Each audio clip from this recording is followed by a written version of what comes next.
How'd you feel about yesterday? Good, good. Got back on the field and got a chance to get some things right. What were things that you were looking for specifically to see signs of growth or things that were encouraging in practice yesterday? Just making sure that we come back out to work like we had been working before, and with the same energy and focus to get better, and making sure that we make the corrections that we made from the mistakes that we made in the game on Monday, and then advancing and getting ready for Stanford. And did you see that energy similar? Absolutely. I mean, our guys love to compete. They love to compete. They love to go out and work and practice, and I don't expect for that to change. I was going to say, Devin Hodges is probably one of the best college quarterbacks in FCS history. What are you seeing from him in tape, and how can you guys slow him down? Well, you can tell that he have a really good understanding of their offense and what they're doing, and they throw the ball around, and they get the ball to their guys and let them make plays, and he do a good job of orchestrating his offense. And again, we got to have playing our keys, or got to get some pressure on them, and our DB is going to be up for a challenge Saturday, and I know Coach Burnett have those guys ready. And on the flip side, what are you saying from their defense? Well, defensively, they have a defensive end that's one of the better defensive end probably in FCS, and then probably have like three or four returning starters, and 4-3, some things that we've seen in practice from our defense, and we just got to go play ball. We got to go execute. When you were playing, did you ever play a game like this? Did you guys go anywhere like in the SEC or ACC and play? Yeah. Well, I don't know. No, we didn't play the SEC. We played Big East, and when I played, that was a long time ago. What was that experience like? It was cool. You had something to prove. Go out and prove that you can play the best of them as well.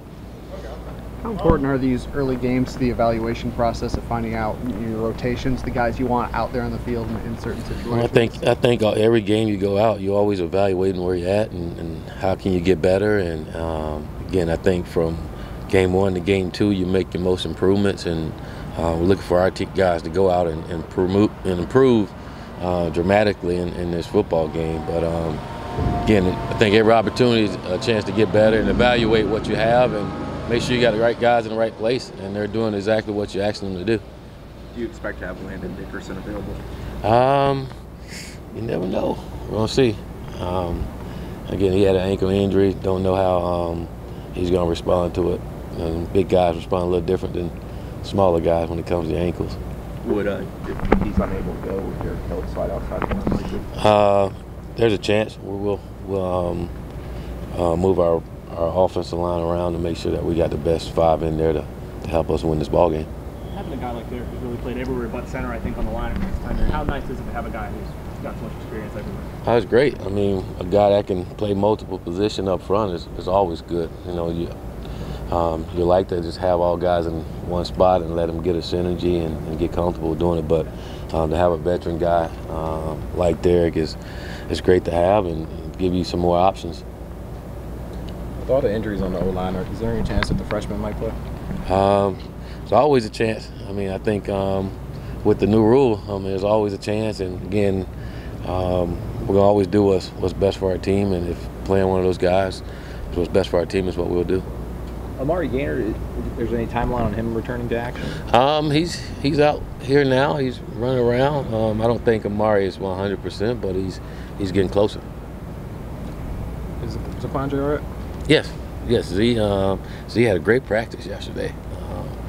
Was excited, had a lot of energy, and really got things rolling. And looking forward to him having another great practice today, and looking forward to him helping us out on Saturday. Do you think the gap between the FBS level and the FCS level, has that narrowed at all in the last 10, 20 years?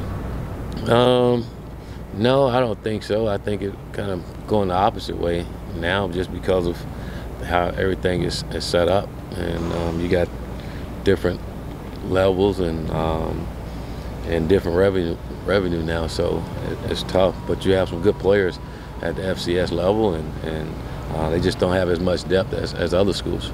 There's been a lot of talk in college football about limiting the amount of games you can play against FCS and that sort of thing. What are your thoughts on that? I really don't have any thoughts on that. I'm just trying to win the ball game this week. Coach, when your offense is at its best, is it with a shorter bench, kind of a rotation of receiver, 4 or 5 guys, or is it at its best when there's 8, 9 guys rolling in? No, it's best when everyone to execute. You know, whoever's in there when they execute their assignments that they're supposed to do. That's when it's best.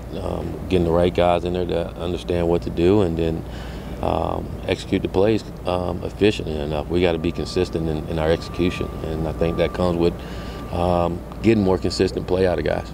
We saw Janarius and Corey Durden kind of flash a few times in that game. How did they play overall? J-Rod played really well. Corey did too. You know, for Corey to get in there and make the play that he did, I was very excited. I know Coach Odell raved about him in the meeting, just how he came out and played, and really impressed with what he did. And I think Corey's going to only get better at it. I will say throughout spring ball and training camp, he's been one of those guys that's been totally focused on him and getting better so he can help this football team. And Marvin Wilson, how did he look at his first game back? Good. Good for a guy that kind of missed most of training camp and getting a big guy, getting in football shape. And I think having that week before the game helped him a little bit, but the rest that he got in, he did a good job for us. Is Stanford 100% back healthy? He's back. He practiced yesterday. I can't say he's 100% now. If I had to give you a percentage, I would say probably 90%. But he's back. He did some really good things for us yesterday.